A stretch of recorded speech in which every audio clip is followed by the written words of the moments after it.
こんにちは、上野ありさです。今日はですね、質問を募集してインスタでそれに答えていきたいなって思います。嫌な気持ちで過ごすのはもったいないんだよ。それはもうだから優先順位を決めるしかないよね。自分のやりたいことを優先するのか、人柄と人脈がすごく大事だなって思います。それがなかったらどうなっちゃってたの？上野ありさではなかったんじゃないでしょうか。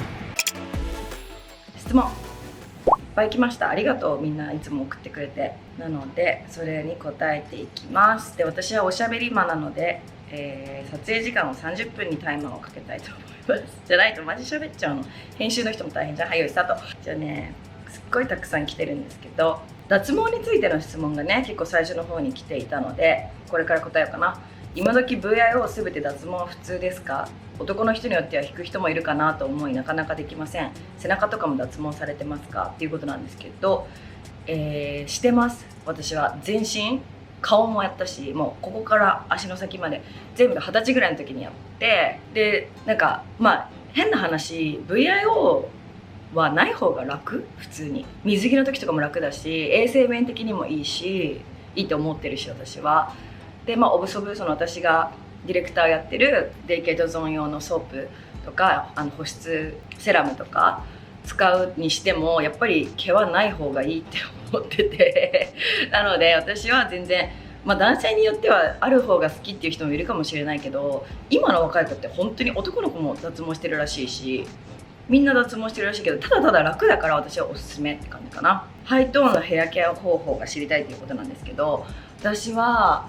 トリートメントとかコンディショナーを使わないでヘアマスクをコンディショナー代わりに使ってます。もう今はもう時効だからいいかなと思って言っちゃうと、2年ぐらい開発に時間かけて結局なくなったプロジェクトがあるみたいな前の話言ったんだけど、ヘアケア商材を作ってたのね。ハイトーンの人にはヘアマスクがいいと思ってめちゃくちゃいいヘアマスクを作ってたんだけど、どうしても絶対このヘアマスクじゃなきゃ他にもう浮気できないっていうものが結局作れなくって、それだったらやる意味ないかなと思って流れたんだけど、そうだからヘアマスクを使うことがすごくおすすめかな。今のお仕事をしてなければ何になりたかったですか？いつも元気もらってます。ありがとう。今のお仕事してなかったらどうなってたんだろうね。でも大学在学中は普通に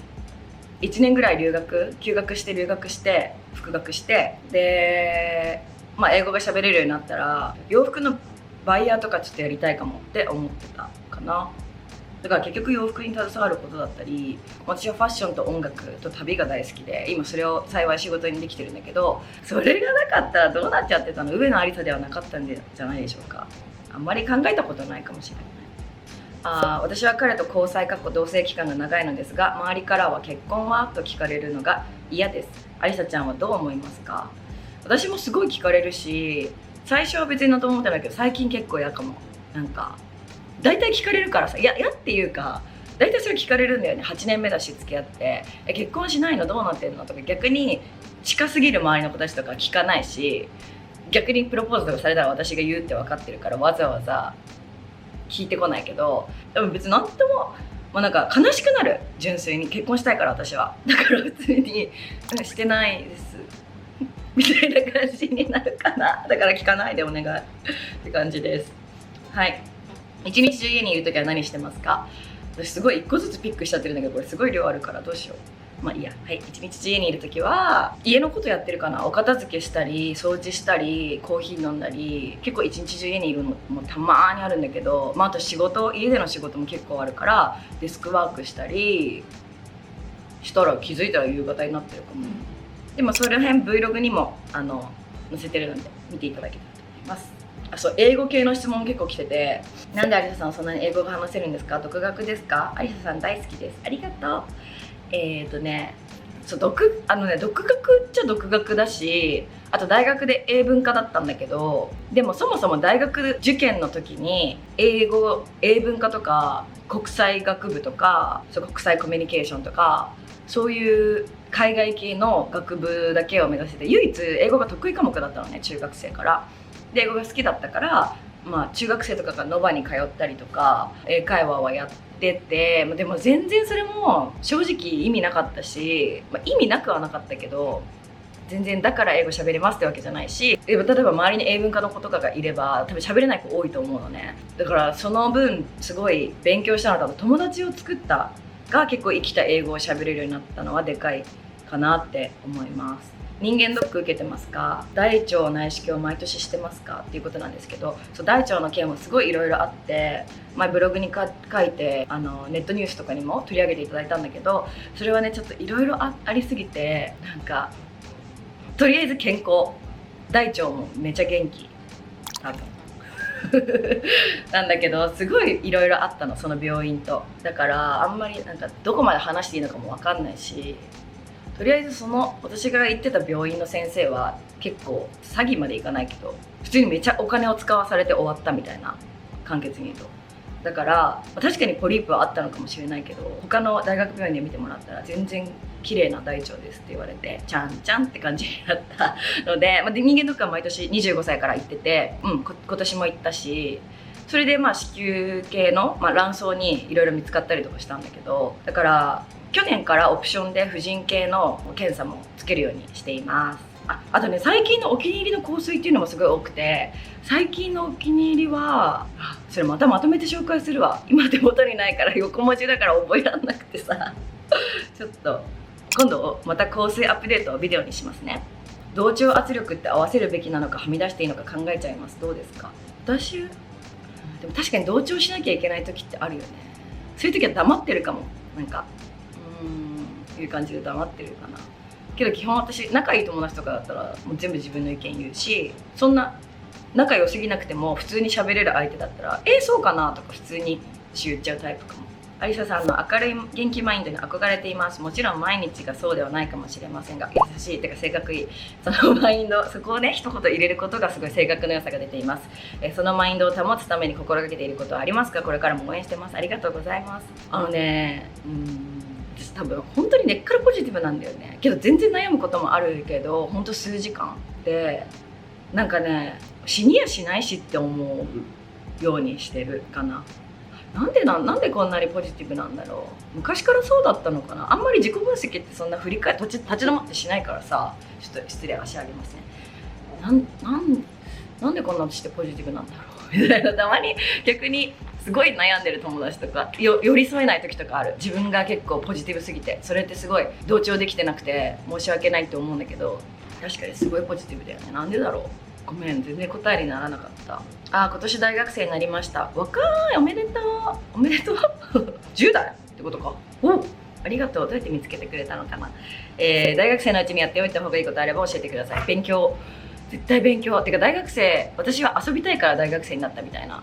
社会にまだ出たくなくて4年間遊ぶ猶予をプラスするぐらいのイメージで大学生になったので、遊びと勉強は今普通に勉強したい。なんであの時授業聞いて寝てたんだろうっ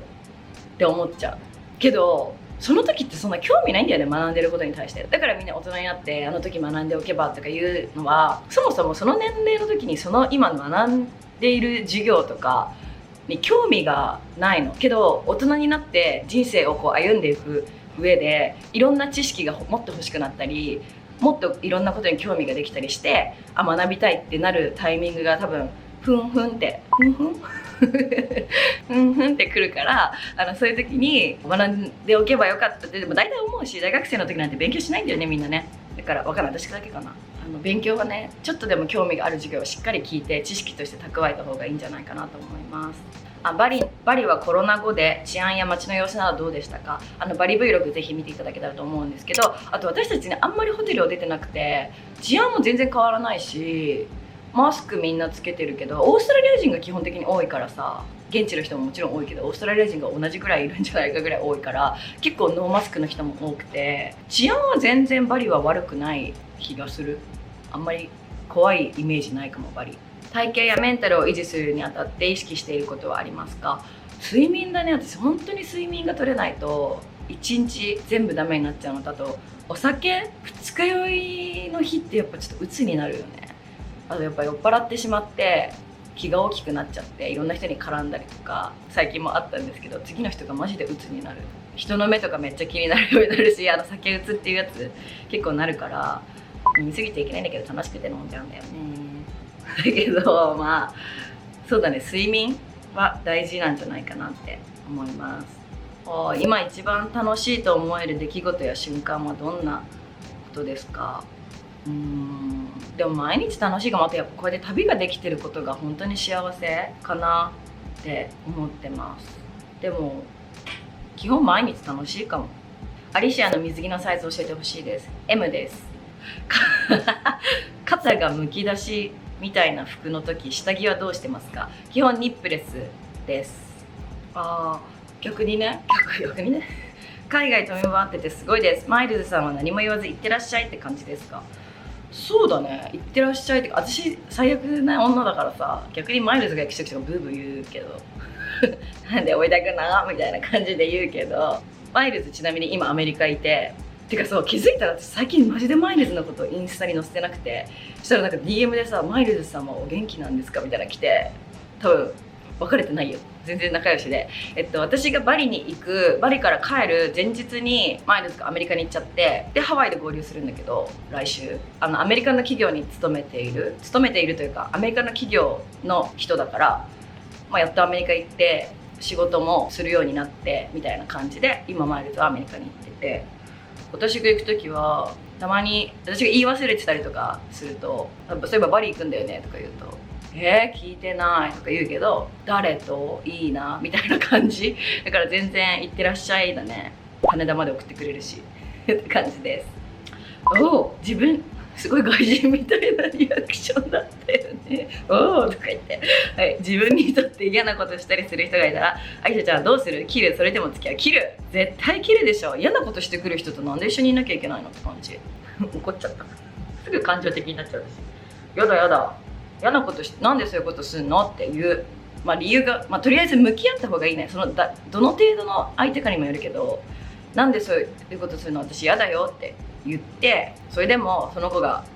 嫌なやつだったら付き合う必要はマジでないと思います。もったいないよ。本当に多いでしょ、そういう嫌な気持ちで過ごすのは。もったいないんだよ。だって同じ時間与えられて、寿命人によって違うけど、同じように時間が流れてるのに、絶対楽しい人たちと楽しいことしたり、自分が幸せって思える瞬間をさ、絶対増やした方がいいじゃんって思います。だから一回向き合って勇気を出して、私はそれが嫌だっていうのを頑張って言ってみてください。はい、これすごい嬉しい。十数年アリサさんに憧れ、尊敬し女神として拝めさせていただいております。ありがとう。十数年もありがとうございます。そんなアリサさんの女神は誰ですか？私あんまりこの人がっていうのがいないんだよな。ママかな。なんかママって本当にすごいんだよね、うちのママ。なんか自分がどんどんママの年齢になんつうの、身ごもった年齢に近づいていくと、ママの偉大さがすごいわかるし、何かしてあげたいというかさ、今のママの幸せに自分が何か貢献できるなら、でも私が元気でいることがママの幸せっていつも言ってくれるんだけどね、そんなこと言えんのかな。自分が子供できたら私旅行行きたいとかなっちゃってそうなんだけど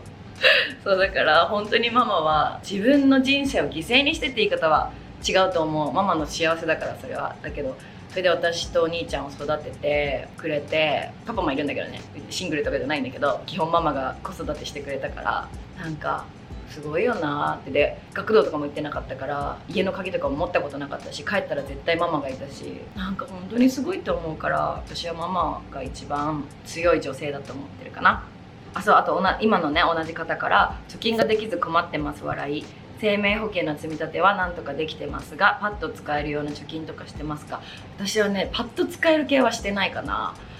生命保険の積み立てはめっちゃしてるけど、実際老後の設定がすごい難しかったかも。契約する時に受け取る年齢だけど、いつ結局さ、老後設定したってその時お金必要かなとかさ、老後の設定の年齢がすごい難しかったイメージけど、パッと使える系の貯金はしてないけど、貯金っていう貯金はしてないけど、ブランドバッグとかは結構買うけど、そんなに私贅沢しないって自負してるんだけどで一応周りには言われる。仲いい子たちにはそんな金遣い荒くないみたいな感じで言われるけど、だからそうだね、勝手に溜まってる感じかな。マイルズさんと喧嘩した時思ったことそのままぶつけますか？ぶつけちゃう。思ったそのままぶつけちゃうから、ほんと最悪なビッチって感じ。マジでもう本当にダメなの。もうダメって言わなくていい心の奥底の言葉まで全部言っちゃう。そんなとかするんじゃないけど、なんとかなのになんとかみたいなすごい言っちゃう。昨日も言っちゃった。ごめんなさい。すごい。ありさちゃんの生き方が大好きです。ありがとう。毎日どんな気持ちで朝を迎えてますか？朝はあと5分あと5分って気持ちでスヌーズだね。だけど晴れてるとやっぱ気分いいよね。あと「人生を変えるモーニングメソッド」っていう本があって、その本はすっごいおすすめ。読むとめちゃくちゃ朝活しようって気持ちになる。してないけど読んでみて、めっちゃいい本だから。あとは地元でお店を開きたい彼、私と転勤先に来てほしい彼、別れる選択肢はないですか？ずっと遠距離となると結婚までなかなか踏み込めません。でも妥協もできず、第三者の意見が欲しいです。それはもうだから優先順位を決めるしかないよね。自分のやりたいことを優先するのか、彼との人生を優先するのか。例えばお店を開いて人に任せるってすごい勇気がいることだけど、例えば 1,2 年頑張って人に任せられるようになったら、こう行ったり来たりとか、その行ったり来たり人に任せて、自分はじゃあ月に1回とかこう行ったりできるようなことを目標にしてお店をやるとか、やっぱそれは彼ともちゃんと話して、このどこまでお互いが妥協できるかっていうところをしっかり話し合ってたらいいんじゃないかなって思います。辛いね。職場の上司が無駄に干渉してきて辛いです。ありささんならどう対処しますか？